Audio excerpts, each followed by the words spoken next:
What if I told you that one of the East Coast's most beloved brewery chains, a place that shaped the craft beer scene for nearly 3 decades, has vanished overnight? No farewell parties, no long goodbyes, just a sudden, painful silence. Iron Hill Brewery, the chain that once stood proudly with 16 locations across Delaware, Pennsylvania, New Jersey, South Carolina, and Georgia, is gone. Permanently. The announcement hit like a thunderbolt, leaving loyal customers stunned, employees devastated, and entire communities wondering how such a thriving name could collapse so abruptly. Tonight, we're diving deep into the story of Iron Hill Brewery's rise, its shocking closure, and the voices of those who lived through its final days. Picture this. It's Thursday, September 25th. Regulars of the Wilmington Riverfront location walk up expecting a casual dinner and maybe a pint of their favorite house brew. But instead of the warm glow of lights and the smell of hops, they're greeted by a simple paper note taped to the door. It reads, "After many wonderful years of serving our communities, this location, along with our other 15 locations, has closed. We sincerely hope to return in the future, and when we do, we promise to welcome you with open arms." For many, it felt like the kind of note you'd see in a temporary shutdown, a pause during renovations or a seasonal closure. But the truth was far heavier. Iron Hill Brewery wasn't coming back the next week. The message marked the end of an era. On social media, the company broke the news with equal finality. "It's been our pleasure to serve you, and we are deeply grateful for your support, friendship, and loyalty over the years," the official statement read. Those words, polite and carefully chosen, couldn't soften the blow. Fans flooded the posts with disbelief, sharing their memories of first dates, birthday dinners, and late-night laughter around the brewpub tables. For some, Iron Hill wasn't just a restaurant chain. It was a ritual, a part of their life's rhythm. Inside the company, however, the closure had already been brewing. Employees received an email the same day, a message that would change their lives forever. One staff member, who had worked with Iron Hill for more than 10 years, described opening the email during a morning coffee break. "Dear team, I hope this message finds you well. It is with a heavy heart that I must announce the closure of all our restaurant locations effective immediately." The words blurred on the screen, followed by the devastating truth. Due to ongoing financial challenges, the company has made the difficult decision to file for bankruptcy and, regrettably, will be permanently closing its doors. Imagine investing years of your life in a place, building friendships, building skills, only to be dismissed not face-to-face, not with a meeting or a call, but with an email. The shock rippled through kitchens, dining halls, and offices in all 16 locations. One bartender in Pennsylvania recalled the scene. He had just arrived for his afternoon shift when a coworker ran up holding a phone. "It's over," she whispered, tears in her eyes. The team stood frozen in the middle of the empty bar, staring at each other. No customers, no clinking glasses, just silence. The managers confirmed the news minutes later, and suddenly, a place that had thrived for nearly 30 years became a ghost town. Staff members packed up personal belongings from lockers and hugged goodbye, unsure of what tomorrow would bring. To understand why this hit so hard, we need to step back. Iron Hill Brewery was born in Newark, Delaware, nearly 29 years ago, on Main Street. The founders, Mark Edelson, Kevin Finn, and Kevin Davies, weren't just businessmen. They were visionaries who saw the potential of craft brewing before it became a cultural wave.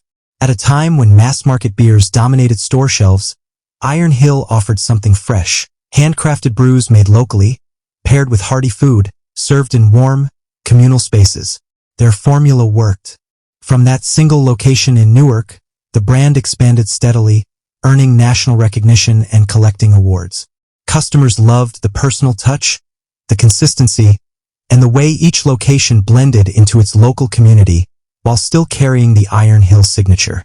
But success also brought complexity.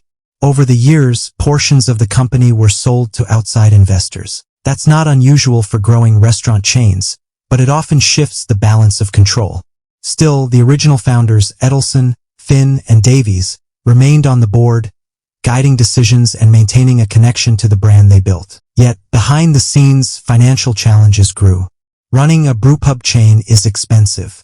Rising rents, higher food and labor costs, and increasing competition in the craft beer market put pressure on Iron Hill. The COVID-19 pandemic only added to the strain, as restaurants across the nation struggled with closures, staffing shortages, and changing customer habits. The signs of trouble became visible earlier this month. Just 2 weeks before the final shutdown, Iron Hill closed its original Newark location, the very birthplace of the company, along with 2 others in Chestnut Hill, Pennsylvania, and Voorhees, New Jersey. For longtime patrons, that was already a heartbreak. Nobody imagined that it was the first domino to fall, leading to a total collapse so soon. By the time the September 25th announcement hit, communities across 5 states lost not just a favorite hangout spot but also a sense of identity. In Greenville, South Carolina, a group of regulars gathered outside their closed Iron Hill, holding up their phones to capture selfies with the darkened sign behind them. "We've celebrated birthdays here, anniversaries, even job promotions," one customer said. "It feels like losing a friend." In Wilmington, Delaware, where Iron Hill had anchored the riverfront dining scene, neighboring businesses worried aloud. "Iron Hill brought people down here," one restaurant owner explained. "When they were busy, we all benefited. Without them, it's like a hole in the heart of the riverfront." The loss hits hardest for the employees. Hundreds of cooks, bartenders, servers, managers, and support staff now face unemployment with little warning.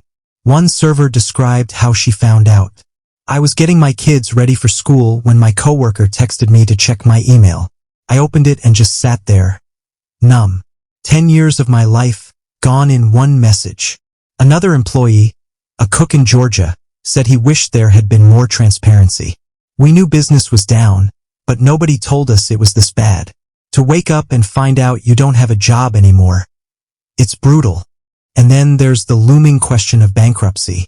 While Iron Hill's email to staff clearly stated that the company is filing, as of Thursday afternoon no bankruptcy filings were found in online records.